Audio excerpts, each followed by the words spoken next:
Hello, everyone, and welcome back to the Aspie Bridge Show. I'm Suzanne Plumley, your torchbearer, which means that I have lived your life. I know some of the struggles you're going through. I'm not a psychologist that just picked up a book on autism or on CPTSD and is trying to teach you how to get through it. No, I'm living it myself, which is why I'm the torchbearer. And today I have one of my very close friends, Edna Castillo. Castillo or Castillo? Castillo.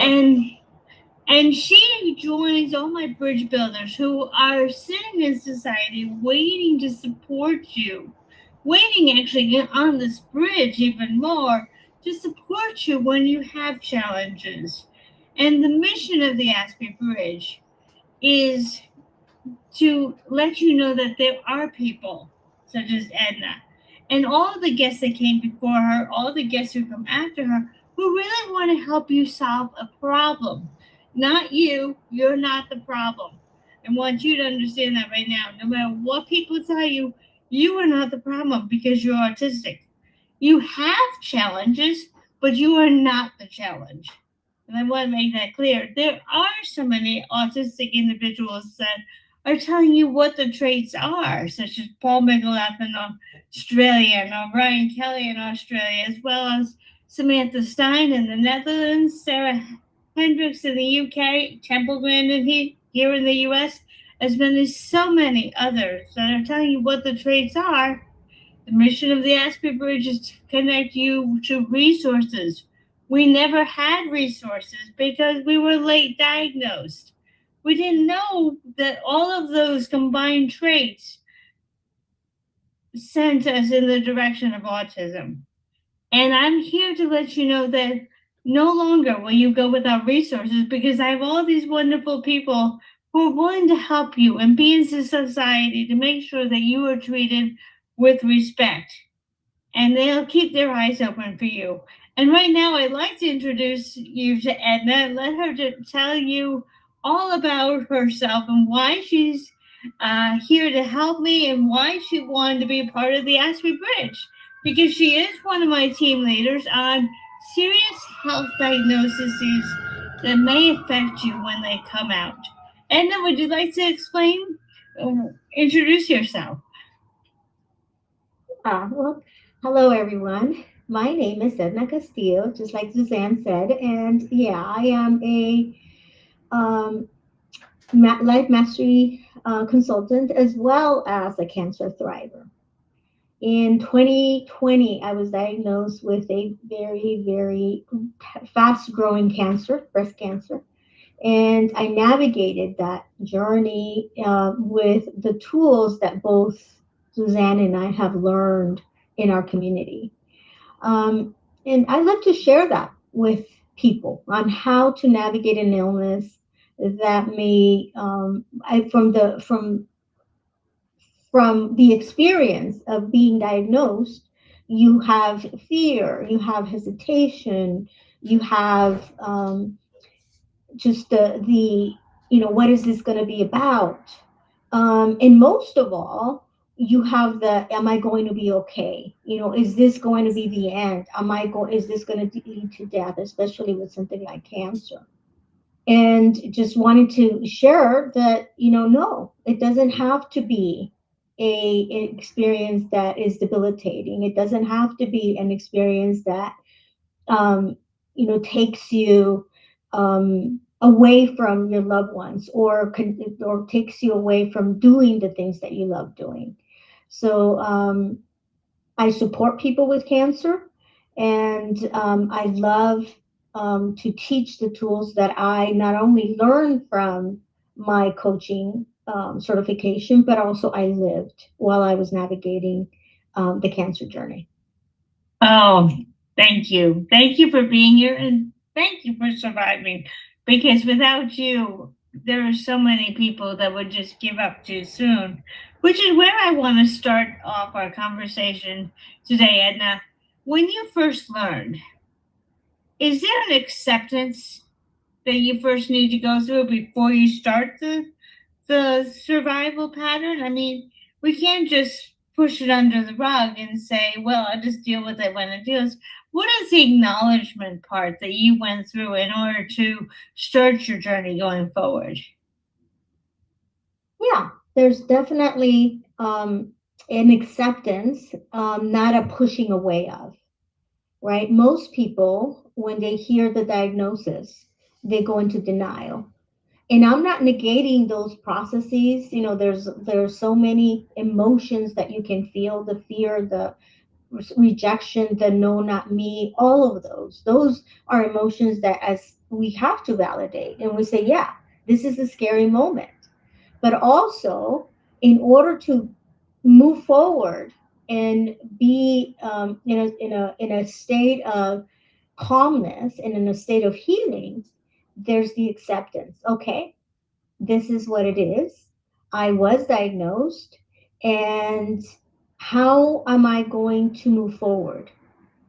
And actually put a stake in the ground as to who you who you will be at in moving forward. How will you show up?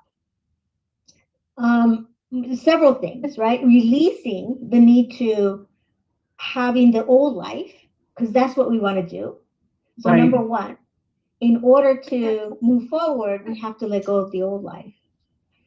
For me, it was I was in a career. I was also forming my own business. I was, taking care of others, my elderly parents, my children, my husband, everything. So for me, it was actually deciding to take care of me for once, Yeah. because right, yeah. So their acceptance has to do with how am I going to show up, because I accepted that, all right, this is what the diagnosis is. And now, what do I have to do in order to be on the other side of the diagnosis?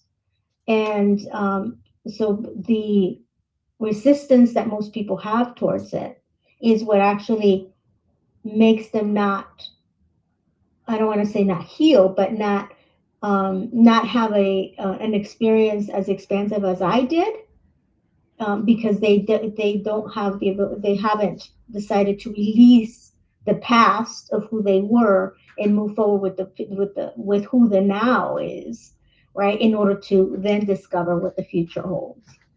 That's right. Oh yeah.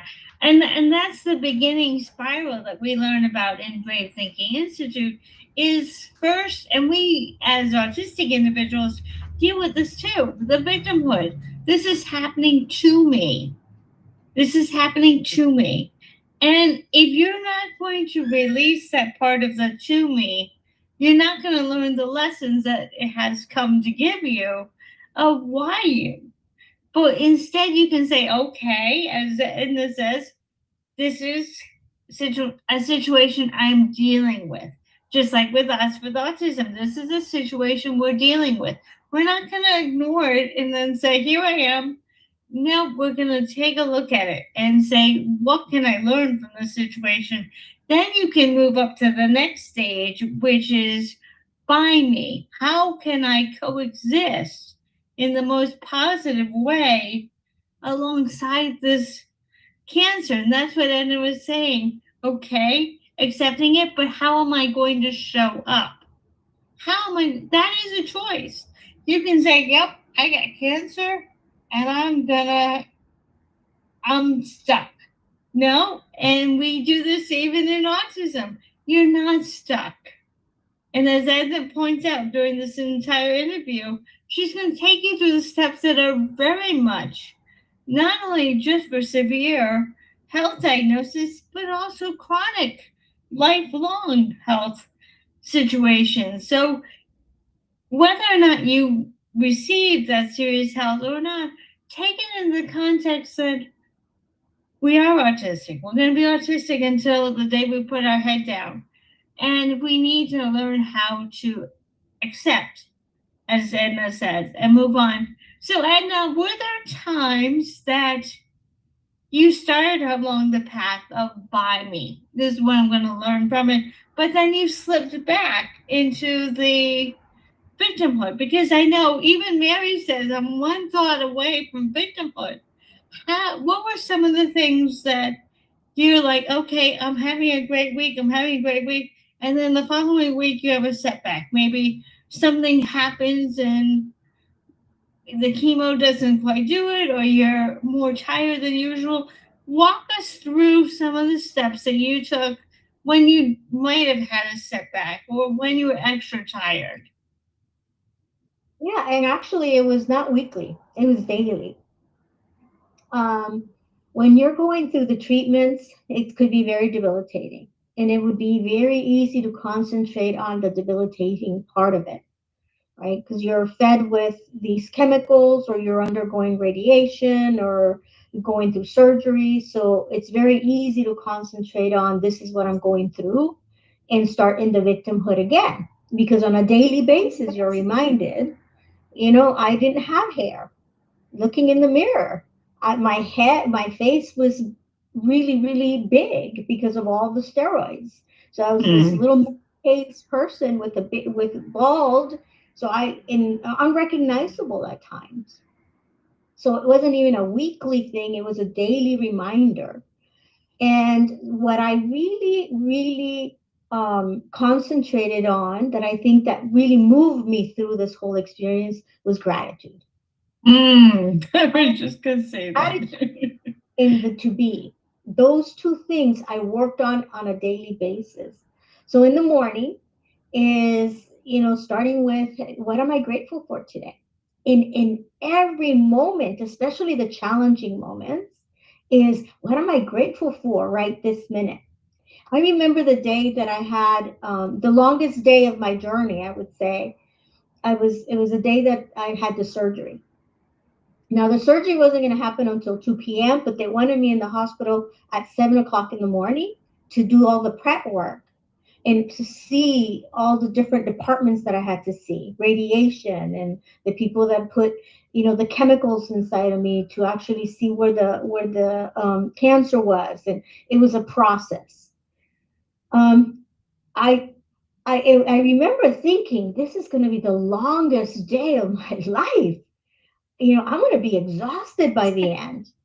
And then I caught myself and I'm like, no, it's going to be what you tell it it's going to be. What if it's one of the most joyous days of your life? Now, you might want to say, you're getting surgery and what it's joyous. Well, I had the choice of making it joyous.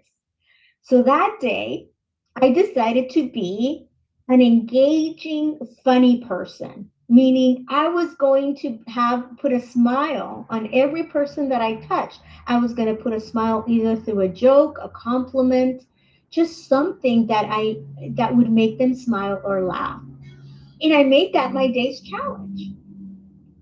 So it was starting with gratitude, right? I'm so grateful that there's medicines that can actually deal with this condition.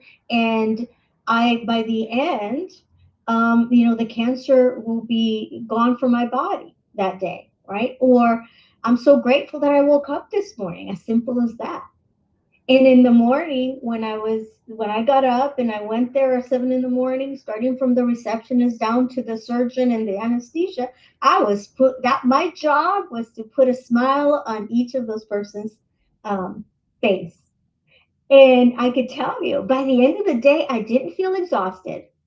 Yes, I was in pain because I had not only a mastectomy but a reconstructive surgery, so they had two surgeries in one, and it was a very this uncomfortable um, physical, um, you know, intense pain.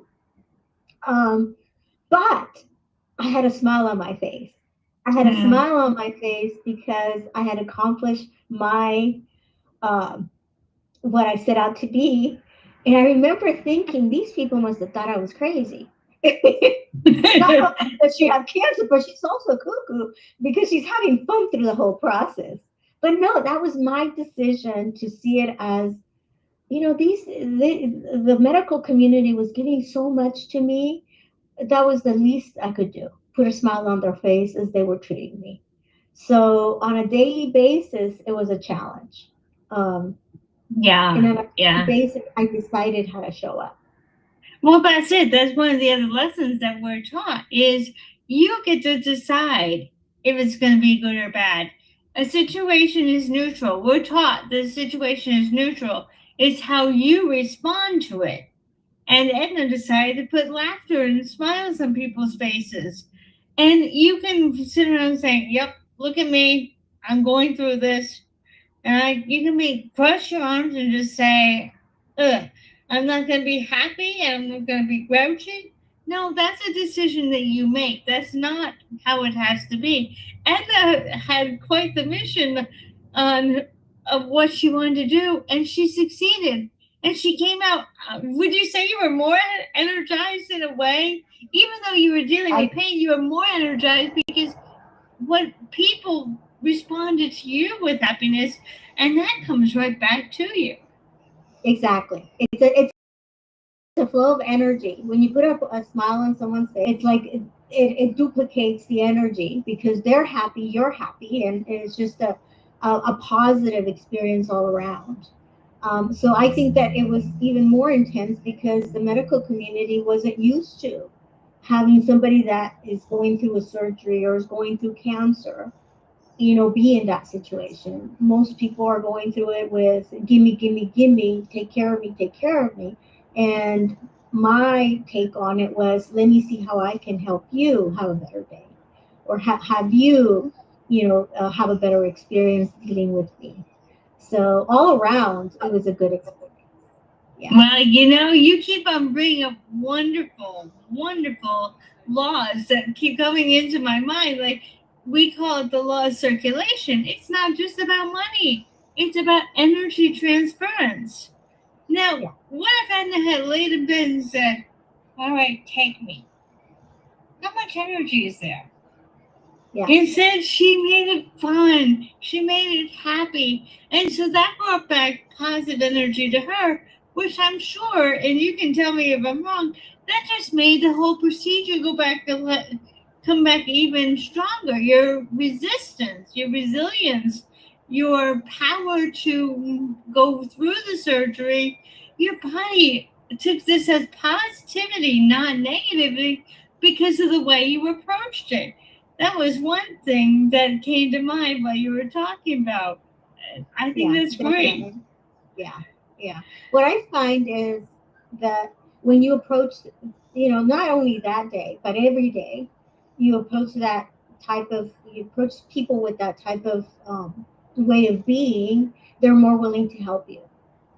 Mm. So, they may be dealing with people that are crabby or feeling sorry for themselves or in a lot of pain and therefore not showing that love and positive energy. So when they do see you, it's an extra lift for them and they're really wanting to help me. Cancer is something that can cause bankruptcy in people's financial affairs because it's very, very expensive.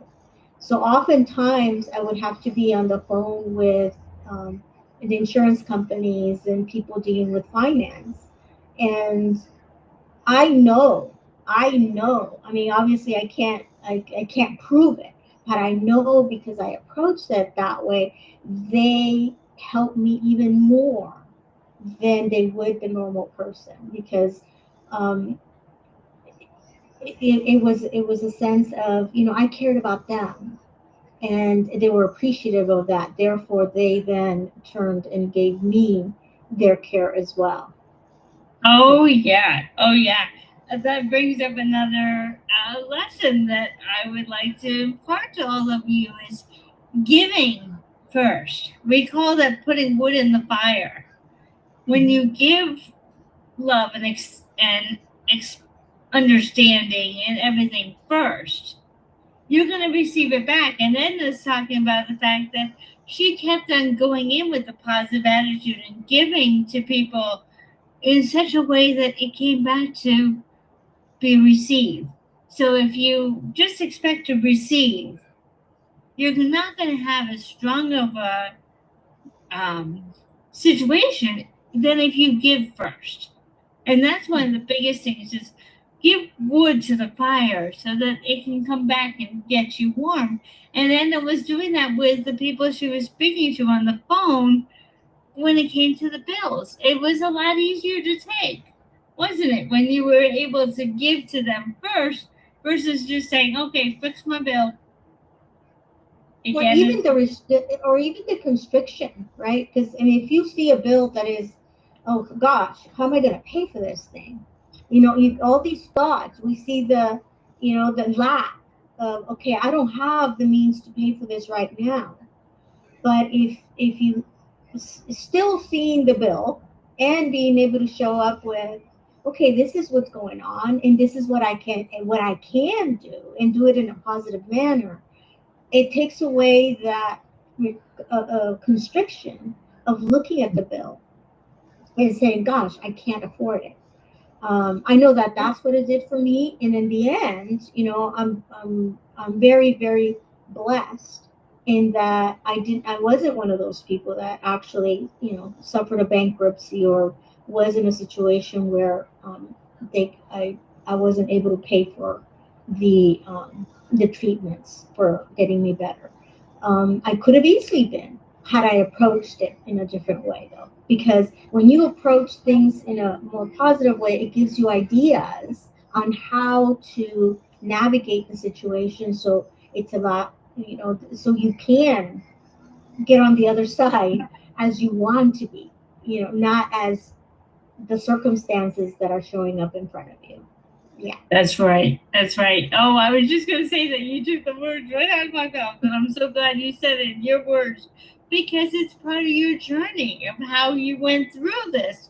And relating that back to autism is like you can say to yourself, okay, I'm autistic and I have a medical situation and I'm dealing with, and all those constrictive thoughts on you. And I know this personally.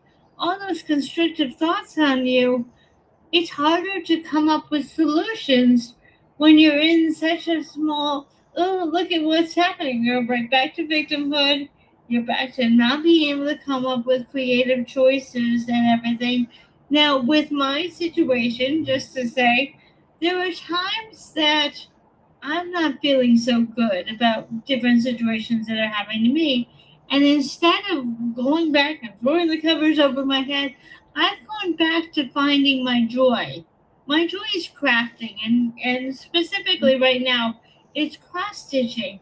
So when I'm having that constriction, you find something that you're joyful for. Did you have a special hobby and then where you could keep on going back to refuel because we do need to refuel, and one of the best places to refuel, whether the situation is day-to-day autism challenges and dealing with them, or it's even more serious as what Edna is going through, there must be some hobby or some practice that really refueled your energy in amongst being joyful and gratitude. Oh gosh. Yes, definitely.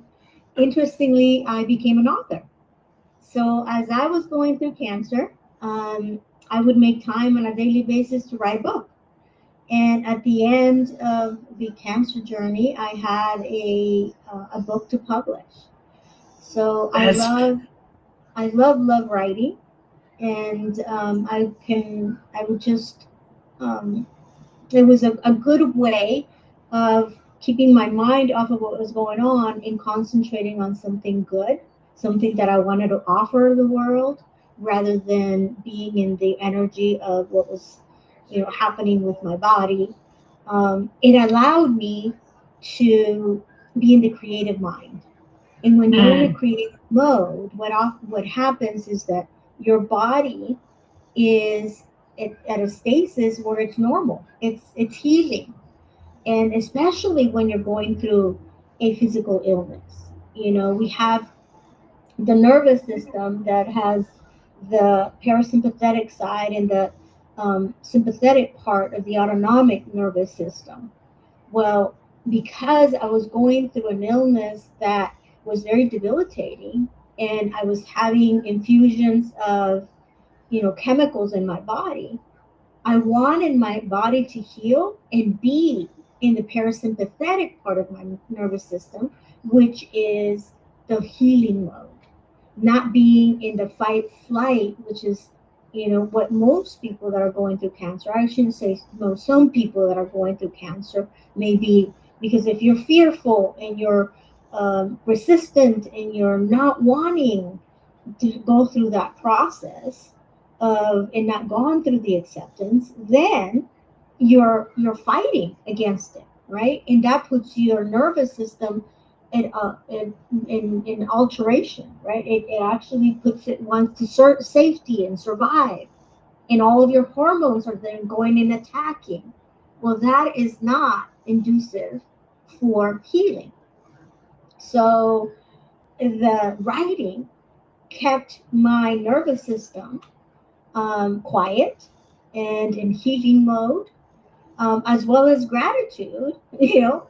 All of those things that we've been talking about keeps it in a way that you're in a healing mode more so than not, which is what you want when you're healing through an illness that's chronic or perhaps even deadly like cancer, because you want Yeah. to work with your body, not against your body, and you want to work with the medicines, not against the medicines.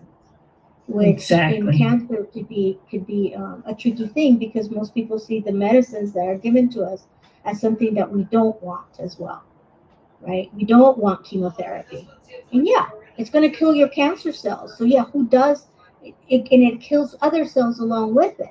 So who does want it? But wanting it and accepting it and working with it it actually allowed me to shrinken the time that I went through the cancer journey. And at the end, I remember my nurse um, showing me on the last day of chemo. I had 16 rounds of chemotherapy. That's 5.5 months of chemotherapy. That's why I had the moon face and the no hair. But the last day, she turned to me and she says, "Look, Edna, look, this is what I mean about you. Your blood work today is better than when you first started. My blood work at the end of 16 rounds was better than when I first started. And that's because I was working with my body to heal my body, working with the medicines to heal my body, and using my mindset of being in a flow of knowing that I was going to be okay, right? I was using the vision of being healthy as part of my healing journey that I accomplished, that. So it's most people, when I tell them that story, they're like, "What?" Because Mm. keep supposed to be killing yourselves. And no, I was in a better shape before. I mean, than before, um, because I of the was way I. gonna, yeah, I was gonna say that we know as Great Thinking Masters, which is the class that we take in our institute, as well as being coaches, that there is something called scaffolding images. And scaffolding images are looking beyond today. What is something I'd love to accomplish out in the near future and then beyond? And when you are like, I just want to get through today, it's harder to say, I'm just going to be happy for today. But if you can change your thinking to such a way that you're like, I want to live because I want to accomplish this. And if you start to visualize that activity that you want out in the near future and visualize it, and what we call five sensorize it, which is think about what it will taste like if you're going to go out for this wonderful restaurant after you had the procedure, or what am I going to feel like when I can walk in nature free, or what is it going to feel like on my body when I'm feeling this. We call it five sensorizing it because you really want to get into the vision of an activity that you'll be able to do after you've gone through this. So, what is one scaffolding image you had, Edna, that you really wanted to accomplish, knowing that you were going to survive? Well, number one, publishing my book. Being that a best-selling author, which I became. And then the other part is I love to be in nature and I love to take long hikes with my husband. So it's just being in that vibrancy of being going up hiking with him with our dogs. That was a vision that I kept very, very close to me of not having the bald hair, but just going off hiking on a Saturday morning with my husband, being vibrantly alive and healthy. And I've done both. Became an author and been hiking many times since. Um, as well as just being there for my kids. My son had not graduated from high school at the time, and now he's actually a college graduate. So just having that continual family of, my mom is now 92 years old, being there for her. So those are scaffolding images that I held of just continuing to have that wonderful, close family, and living vibrantly in that. I didn't see myself sick. I didn't see myself low energy. I didn't see myself, in a way um, that constituted illness. It was all vibrancy. Yeah. Great. That's great. One of the challenges that many autistic people may up against, particularly those who have family members that are not always supportive, is there is a risk, and a statistic, which is really what my point is. There's a statistic that most autistic people, because of clinical depression and lack of support and feeling like they don't belong, there's a statistic that many people lose their life either through suicide or through other causes in their 50s. And one of the things that we were taught is that a statistic is based on a group, but you don't have to live within that group. That's just a statistic. And that's the same thing with cancer. They say there's so many, and you can maybe give us more of the numbers, but if you can take yourself as the exception to the rule, which is what Edna did. She wasn't part of the statistic. She was an exception to the rule. Don't let statistics scare you. So go ahead, Edna. Tell us about some of the.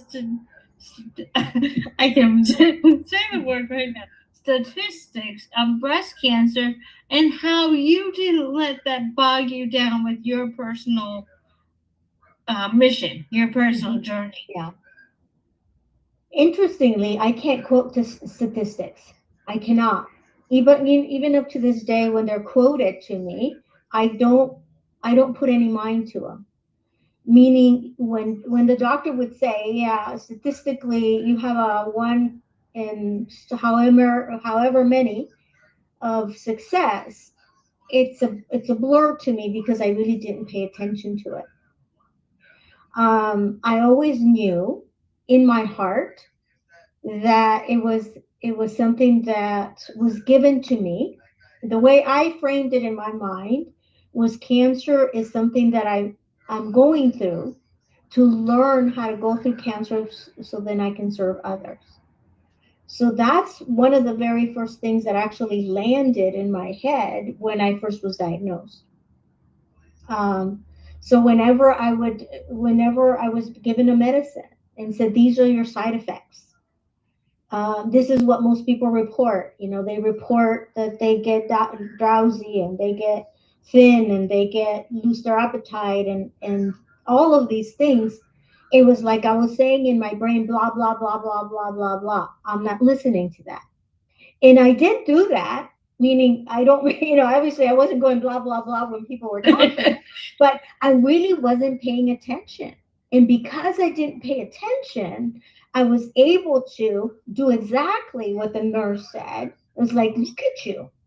You have better results today than you did when you first started. Better blood work. Because I didn't let all of the things that people say that you're supposed to be going through, the things that you're supposed to be feeling. I didn't let them get a hold of my head in my head as, oh, I'm supposed to be having these symptoms because I'm taking these medicines.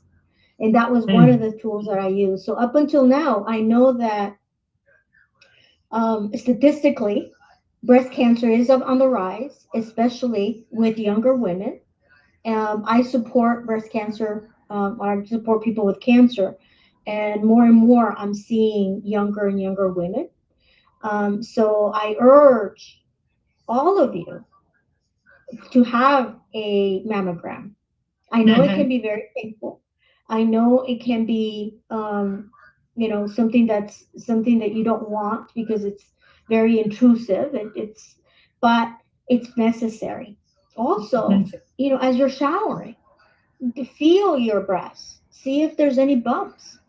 The cancer that I was diagnosed with, it was very aggressive in that I had gotten a mammogram in March. In March was my regular monthly mammogram, and they said it was all clear. I was healthy. By May, that's 3 months, I had a lump on my breast.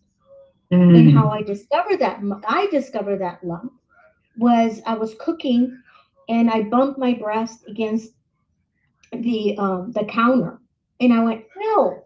And when I went out is when I felt the lump. Wow. And Yeah. so in 3 months I had a lump. It could grow very quickly. So be cautious and be not just mindful of your health, and continue to have your monthly checkup or your yearly checkups, as well as doing breast exams, because it is on the rise. And just take care of health. Without health you have nothing, so take care of your Right. health. Well, and yeah, what that brought up for me is the fact that self care. Nobody knows you like you know yourself.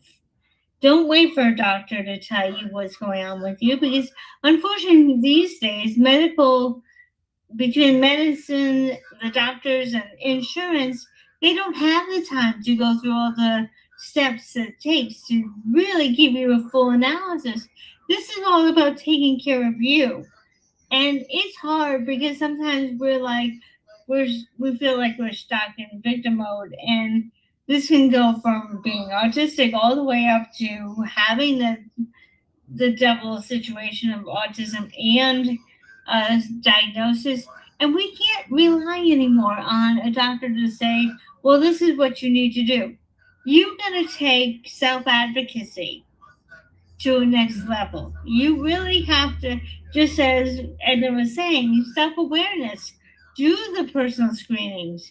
Make sure your body's working correctly. And if it's not, you need to step up for the attention that you need. And if someone doesn't give it to you, find another doctor who will. Don't let one doctor just tell you in their expertise that you're fine. Don't you get to self advocate for yourself. And it goes back to you gotta love yourself first. No one's gonna love you like you love yourself. And that's gonna come out. And if Edna had just said, "Ah, let's see where it takes me," that would have been a very negative, but she was proactive. She Mhm. really took this forward. Now, Edna, were there any other lessons that you want to share with the audience on some things? And before I go there, we know that with Helen Keller, she was blind and she was deaf. And that was her way of helping others that came after her understand that, and I'm a torchbearer, I should say, understand that she's lived the process. It's not a textbook. This is what cancer is. This is what autism is. This is how you should take care of yourself, because one size does not fit all. One size does not fit all. You have to know yourself. If Helen Keller had not been blind and deaf, how would she help anyone who came after her? If I hadn't been autistic and gone through my challenges, how could I, with full integrity, stand here and say I can help you? You think I was just gonna make you marginalized? Okay, you're autistic. This is what autistic people need. No, you are an individual. What did you learn, Edna, by going through your experience that you can help your clients understand better that you're there with them? You're not just on the outside, you're there with them because you experienced it. You know, I think that the thing to always remember, the thing that um, I remind him of, is that you're still in control. One of the things that we often think when we're in illness, that we're not in control, that we've lost who we are, right? I'm not the same person anymore. I don't have the same life. I'm not in control because I'm having to do one of the things that happens when you're in the cancer journey is that you have medical appointments on a weekly basis. Like I said, I was 5.5 months with chemotherapy, 30 sessions of radiation. That's on a weekly basis, on a daily basis, getting radiation for 30 days. So you feel like, I'm a hostage in this condition. But how you take back control is how we started this conversation, is how you react to it, right? You Mm-hmm. can give your full power away and become a victim of the situation, or you can decide how you're going to transform that situation. You're also in control in that you don't have to go through the experience that I went through with chemotherapy and radiation. There's so many other avenues, right? And everybody is their highest authority in the way they want to deal with it. I know people that don't want to go through conventional medicine. They want to do it holistically, through eating different foods or doing different things, and that's okay. It's their journey.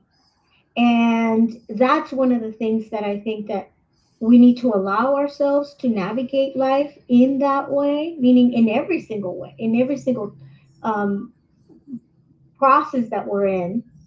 Not everybody has to do it like us, right? Right. Just because there is no right, there's no wrong. It's our way, the way we want to do it. And if there's a thing that I hear myself saying to my clients is this, that you're the highest authority in the experience that you're going to have. So have the experience that you want to have, because nobody else is responsible for you and you having that experience but yourself. You just answered my next question is what is the first thing you say to your clients who come to you in fear and constriction? What is the one thing that you might say to them that puts them at ease that they can handle it? And being do you I know you've told me in the past privately that you don't come out and say, or maybe you do now, I'm a cancer survivor. What are some things that you help them by relieving their initial fear of that diagnosis? I think that the what I do is make it okay. It is a Mm-hmm. fearful process. It's okay to be afraid. It's totally, it is many, it is where we start. There is a navigation of, you have the process of saying no, it's not true. Then you may accept it, you may be fearful, and you go through a process of emotions, and it could be a different emotion each day. Sometimes I would find myself where I did want to just sit down on the couch and not feel sorry for myself, but not be as active or not go to write, and that was okay.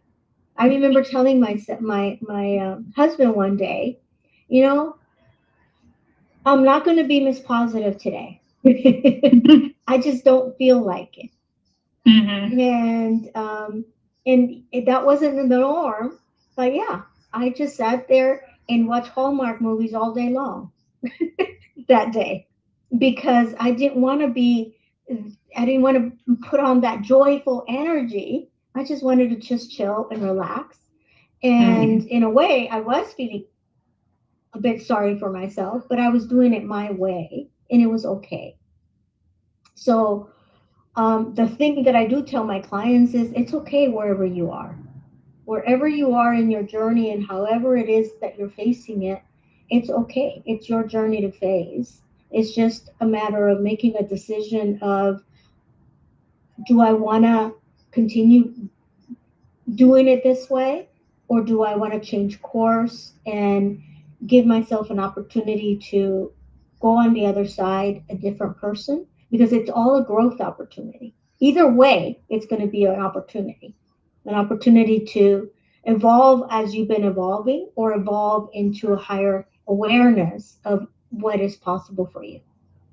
That So brings us to it's the just Yeah, that brings us to the next stage. We were talking about the to me, as me, making a decision of how you're going to show up. Now that sounds like that's the through me. Okay, this is the situation I'm working with right now. This is how I'm going to see my way to the other side. This is the journey I'm going to take.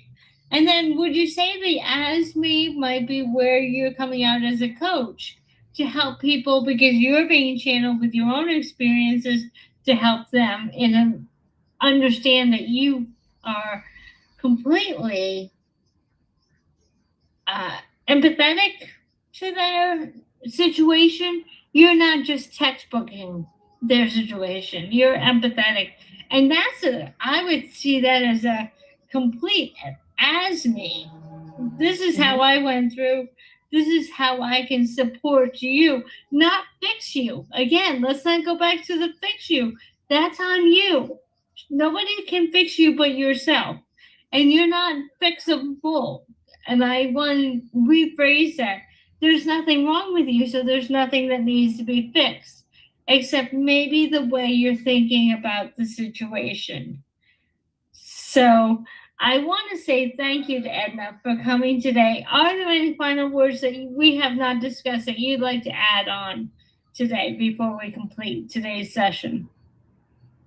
I think I just want to tell everybody that you're perfect just the way you are.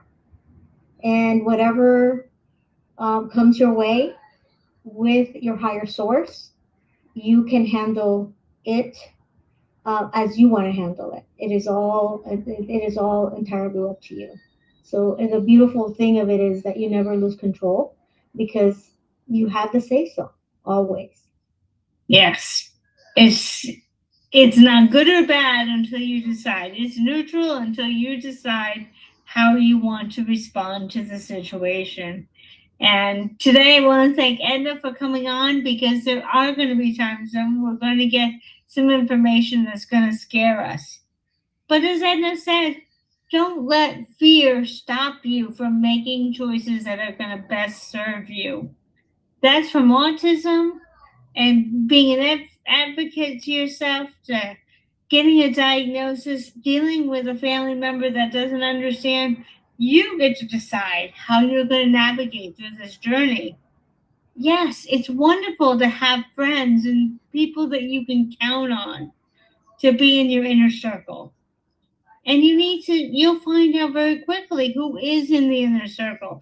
I just told Edna today that she is my inner circle because she has supported me. And so often, no matter what your situation you're going up against, you're going to need to find out who those inner people are, inner circle people. They may be family, but they may be the family you choose. Be grateful. Gratitude is a big thing that I heard Edna say today. Gratitude is where it begins. That's where you decide your mindset. Am I going to be grateful that I'm getting this learning experience, or am I going to be angry that I'm getting the learning experience? You get to decide. So I want to say thank you to everybody for coming today. I hope that each situation you come up against, you can decide and start your day with gratitude and decide how you're going to handle it. And we're always here to help you and navigate you. We can be your support system if you're running out of support people. Because sometimes people will walk away if they can't handle it. And that's not on you, that's on them. You are not the problem of why they can't handle the situation. That is up to them. That is their awareness. You have your own awareness. So I want to say thank you to everyone today for coming. And I am hoping that I can come up with someone next week to talk about insurance because, as Edna and I covered the financial part, maybe if you know that you have a situation in your family because genetics is the way, I would love to have someone come on who can help me to help you understand health insurance better. So, if you're one of those people out there who is an expertise on health insurance, please connect with us so I can get you on here to share your wisdom.